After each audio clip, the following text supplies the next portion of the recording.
Alright guys and gals, welcome back to Brigandine. Welcome back to your attack guide.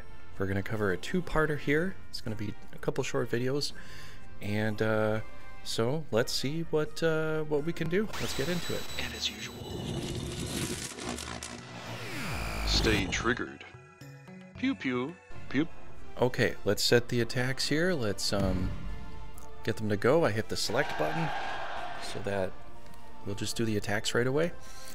Alright, so we're going to do this one. It's going to be pretty simple battle here.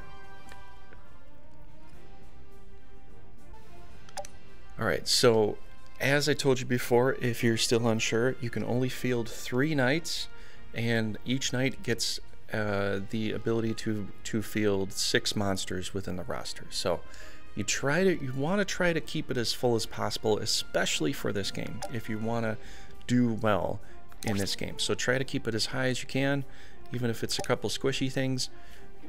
Just put as much monsters on the team as you can.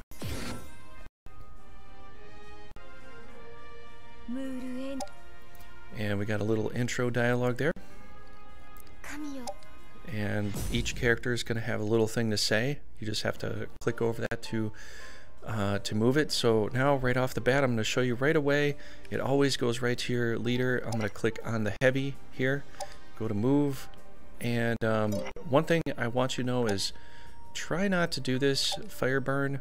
You can actually attack your own leader right off the bat. Try not to do that. That's something that has not been fixed. That was fixed in the original and Grand Edition. It was not been fixed here. So and it immediately goes to your leader, so you can just do L, or I mean R, and then do L back again. So if I go here, it's gonna kind of like move around. See how I just kept clicking at it, kept going.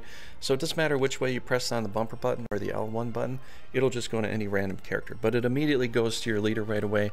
What I would suggest is take your frontliners, get them up in the front line first, so you can't block it off with your leader if that's not what you want to do, which typically, as a beginner player, you probably don't want to do that. So we got our heavies out there.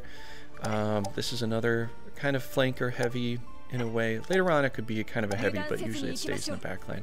Now she's going to move up like this behind the heavy here, and then we got our flanker, our ranged, right about there. And so that is kind of what you want to do there. And so we got our leader here, but we do have some heavies in the front, so we can put him right next to her because he is a healer, and I really would rather have the healers close by. Okay, so the snakes can actually move pretty far, so don't worry about their movement, they'll get there. The giants,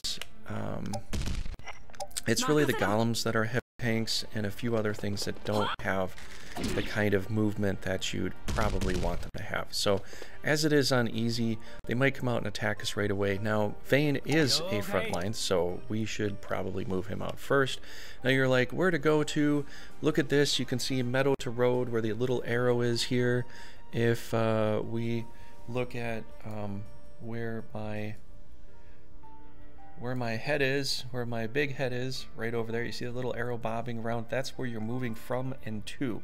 So the one to the right is where you're moving to, and you can see all this accuracy bonus behind there, and I know there's no accuracy bonus, but if you want to actually get there quickly, I would suggest staying on the road with your leader, or things that with high mobility, try to keep them on the road as much as possible. Now these mandrakes move in the forest a little better, that's why you see the forest.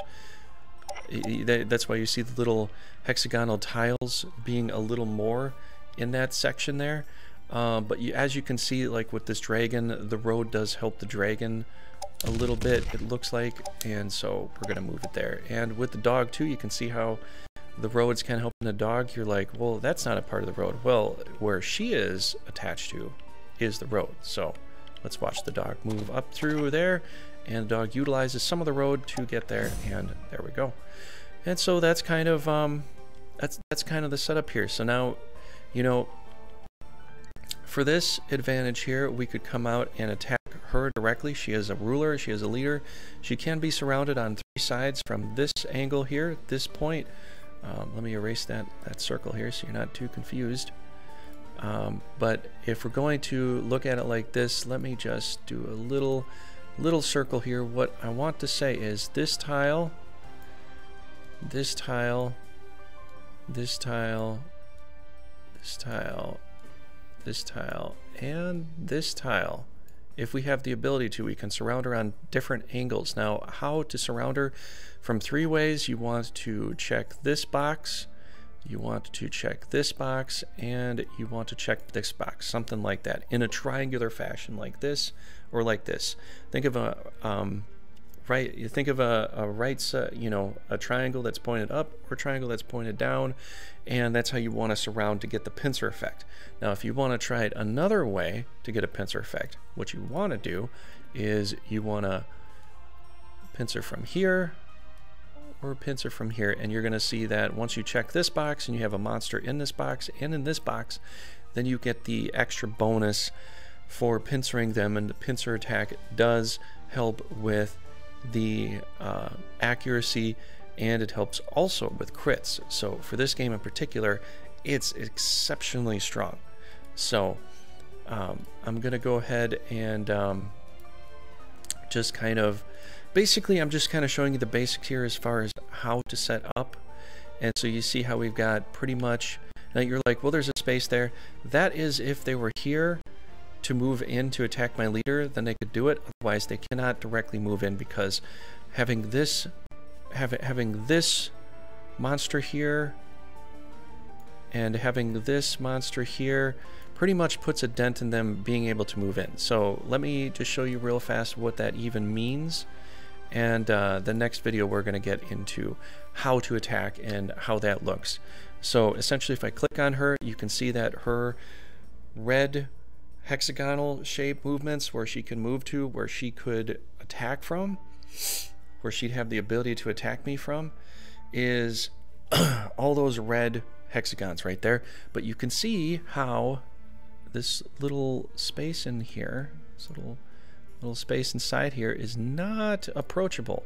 So she can't even walk into that space because these two monsters are blocking her. Because it's like, do you want to get in there really hard? The game just does not let you do that. But you can see where all the other red spaces are, where she could walk to and attack. All the white spaces that are highlighted are where she can walk to but not attack. So that's where you get the idea as to how the enemies can move. Now let's look at a ghoul. You can see that he can obviously attack here. I'm going to move the screen around so you can see a little better. And I know some people don't like that, but it helps me kind of visualize the battlefield a little better, and I like it. There's a lot of different things you can do in a battlefield. You can press these buttons here and flip the screen around, you know, go in bird's eye view, or, you know, you can push down and pull out and see different angles of approach. So there's 1, 2, 3 angles of approach from viewing, and you can turn it around. It's really cool like that. The game really lets you have the option to play with your food, so to speak, I guess. I don't know if that's the right word for that, but it lets you play with the game as far as how you want to see it and all that. So if we want to see any other thing, where can the dragon go? Dragon doesn't have a whole lot of options. He can only go kind of forward. The road helps him get there, but he can only really attack one monster. So right now, from knowing this and knowing the game pretty well, after a while you will get to as well. So don't worry about this.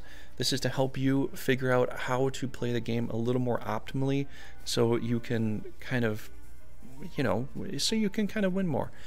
And every battle is going to be different. Every setup is going to be different. I'll show you a little bit as far as how to set up this battle, but then going forward, we'll have some more advanced battles for you to kind of digest and figure out and all that. But as you can see here, we got our rock bird that we're highlighted on. We can surround her from 2 different angles with that.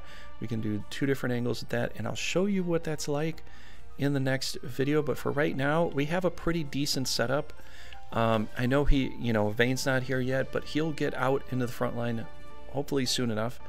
And if you don't have some leaders in the front line, it's fine, because then you can use them to try to outflank the enemy in some other fashion, which isn't such a bad idea.